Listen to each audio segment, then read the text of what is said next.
John Reed was born October 22nd, 1887, to a downwardly mobile, wealthy family in Portland, Oregon.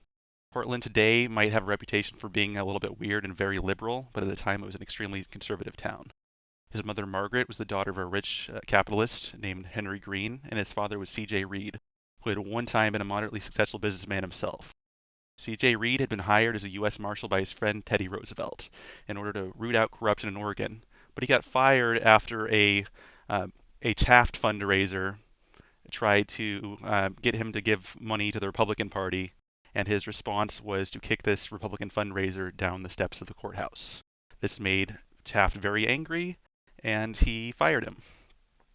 His time investigating corruption had also made him kind of a pariah locally because a lot of his old business contacts got caught up in the scandals and they didn't like him anymore. He had to make a lot of sacrifices in order to send John to prep school and then on to Harvard. In Harvard, John Reed worked on a bunch of school publications and had a reputation as a bit of a playboy, something which would follow him for most of his life. But he also made friends with a number of socialists at this time, like Walter Lippmann, who also became a famous journalist and was president of the Harvard Socialist Club, of which John Reed said, "It made me and many others realize that there was something going on in the dull outside world more thrilling than college activities, and turned our attention to the writings of men like H.G. Wells and Graham Wallas, wrenching us away from the Oscar Wildean dilettantism which had possessed undergraduate literateurs for generations." After graduating from Harvard, John Reed went traveling around the world, sort of lazing about in a way that didn't really help his reputation for being a playboy. Eventually, he settled in Greenwich Village while working a lot of entry-level journalism jobs. Eventually, he, after getting a lot of rejection letters, managed to get some of the stories from his travels accepted in some big-name papers. At this time, Greenwich Village was a weird place where you had bohemian intellectuals rubbing shoulders with hardened political activists who were in exile from Europe. They'd have these people come kind of like a curiosity to like their fancy dinners so that all their rich friends could meet them and be inspired and hear their stories and things like that. John Reed already had vaguely left-leaning politics, which he had got from his dad, but in Greenwich Village he met leaders of the radical trade union, the IWW, also called Wobblies, anarchist political exiles like Emma Goldman, and all sorts of other left-wing figures who helped capture his imagination and push him even farther to the left. He joined the staff of a revolutionary socialist newspaper called The Masses, where he reported on things like strikes, all while enjoying a rising reputation as a freelance journalist among the mainstream press. In 1913, something happened that would make him an absolute journalistic celebrity. The Mexican Revolution had broken out, and Americans were not sure how to feel about it. Metropolitan magazine sent John Reed to Mexico, where he found himself quickly embedded with Pancho Villa's forces themselves. He became famous for his unorthodox reporting style and for how vivid his descriptions were. He reports on long conversations with Pancho Villa, where he's not just asking Villa for his opinion, but instead vigorously debating him on various issues. He reports on his conversations with average soldiers in the Revolutionary Army, about visiting with their families, about the feeling of riding a horse across the Chihuahuan desert all day under gunfire after a long night of drinking and singing revolutionary songs with the troops. This became his hallmark. With the outbreak of World War I and fresh off the prestige of his Mexican reporting, Reed was sent by the Metropolitan to report on the war in Europe. There was a hitch, though. John Reed was a well-known opponent of the war, and France in particular was reluctant to allow him near the front lines. There had already been a scandal because John Reed had written about firing a gun vaguely in the direction of French lines while visiting the German trenches to meet the troops. The owner of the Metropolitan said, "This is no problem. Teddy Roosevelt works here, and he has many friends in the French government. He can write you a letter of recommendation." Well, there was a problem with that too. John Reed shortly before had heard Theodore Roosevelt bragging about having shot a deserter during the Spanish-American War. John Reed had angrily called him a murderer, and the two men had to be separated from a physical fight. Roosevelt, surprisingly, did agree to write him the letter, but he said there was some private stuff in the letter, though, so he shouldn't read it. John Reed, obviously, decided to read it anyway. Theodore Roosevelt advised the French government that it was his opinion that John Reed deserved not to be let near the front lines, but to be shot. Reed eventually still made it to France and traveled throughout Europe repeatedly for a few years, doing excellent reporting, but things soon took a turn. The U.S. had been neutral during this period, but towards 1916 and 1917, there had started to be a propaganda campaign in the United States in order to drum up support for entrance into the war. This included censorship, and Reed's letters, both to the Metropolitan and to the Masses, started being intercepted by the government and were not allowed to be published. The Metropolitan broke its contract with Reed after he started very publicly giving speeches against the war, and he was very broke for a while. He said, "The press is howling for war. The church is howling for war. Lawyers, politicians, stockbrokers, social leaders are all howling for war. Roosevelt is again recruiting his thrice thwarted family regiment. But whether it comes to actual hostilities or not, some damage has been done. The militarists have proven their point. I know of at least two valuable social movements that have suspended functioning because no one cares. For many years, this country is going to be a worse place for free men to live in.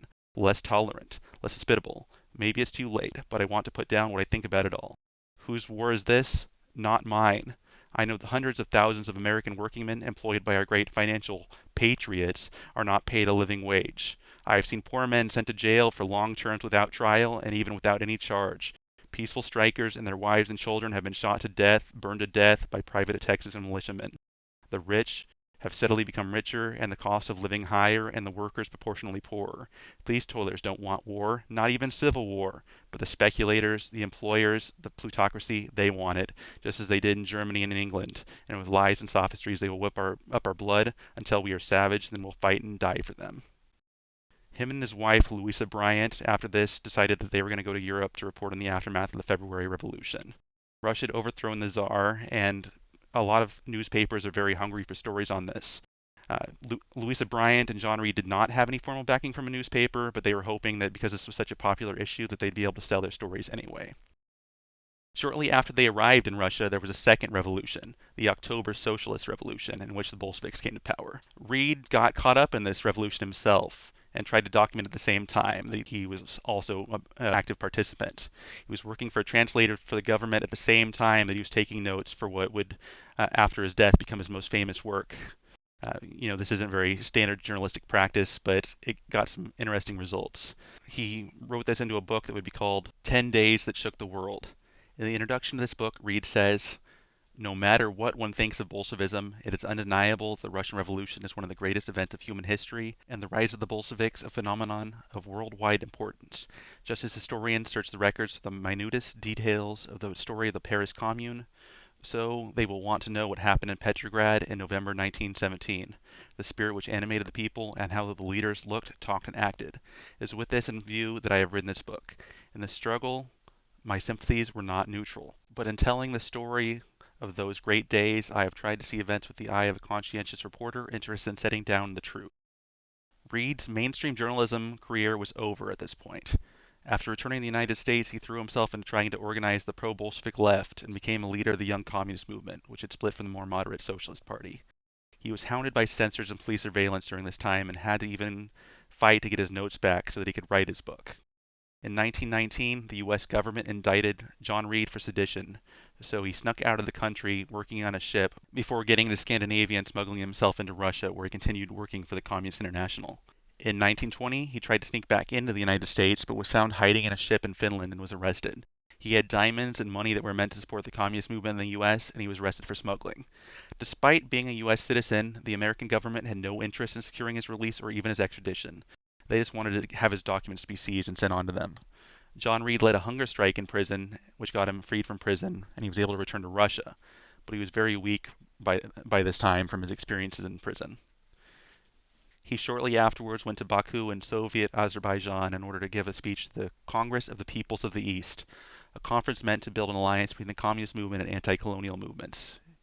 After returning to Moscow, he very quickly became extremely ill. He was diagnosed with typhus that he had previously caught, most likely on his trip to Baku. And he was unable to get medicine because the Allied forces put a blockade on Russia due to them pulling out of World War I. He died a gruesome death with his wife by his side, and he was only 32 years old. He lived an action-packed, extremely short life. He was given a state funeral and is one of only 3 Americans to be buried in the Kremlin.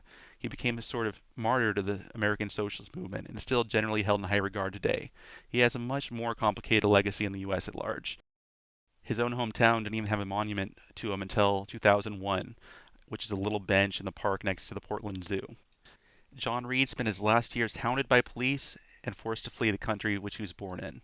Many other political dissidents found themselves similarly forced to flee or were deported back to their home countries after having lived in the United States for years. The American capitalist establishment might have felt glad to be rid of John Reed, especially upon learning of his death, but he had been quick to remind them of something that he had said shortly before his exile. The revolution is not a person or 1,000 persons. It is an idea, and ideas cannot be deported.